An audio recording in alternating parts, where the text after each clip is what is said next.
महाराज जी प्रयागराज में जो है शंकराचार्य मुक्तेश्वर स्वामी महाराज जी जो है उनके साथ जो मौली अमावस्या वाली पूर्णिमा थी उसमें जो है अभद्रता हुई थी, जिसके बाद जो है प्रशासन ने उनको नोटिस जारी किया, उनके प्रमाण मांगे हैं कि प्रमाण दीजिए, आप शंकराचार्य कहते हैं।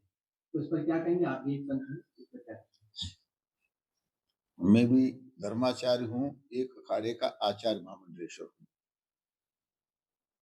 और बहुत छोटी उम्र में ही मुझे पद मिला। मेला हो, कुंभ मेला हो, महाकुंभ हो, गंगा स्नान हो,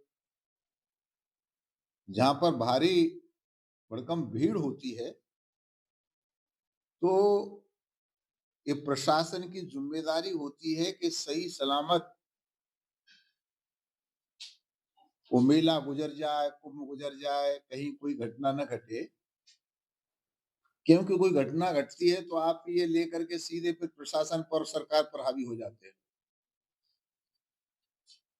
तो पूज्य शंकराचार्य जहां तक गए, उनकी पालकी को जहां पुलिस ने रोका, वहां अभद्रता नहीं करनी चाहिए प्रशासन के साथ, वहीं रोकना चाहिए, वहां से आगे पैदल पैदल जाना चाहिए।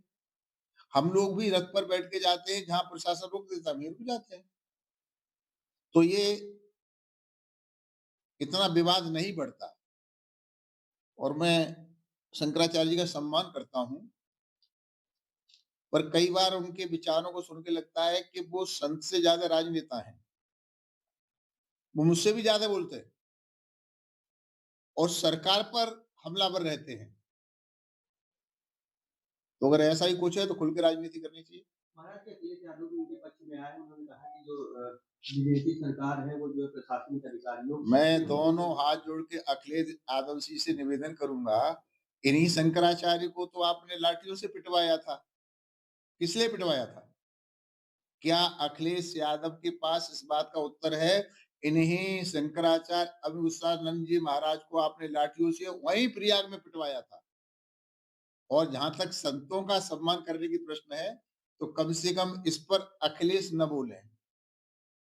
क्यों? कि सैकड़ों संतों की छातियों को गोली से छलनी करने का काम किसने किया था? मैं नाम नहीं लेना चाहता, ये किसी छुपा नहीं है।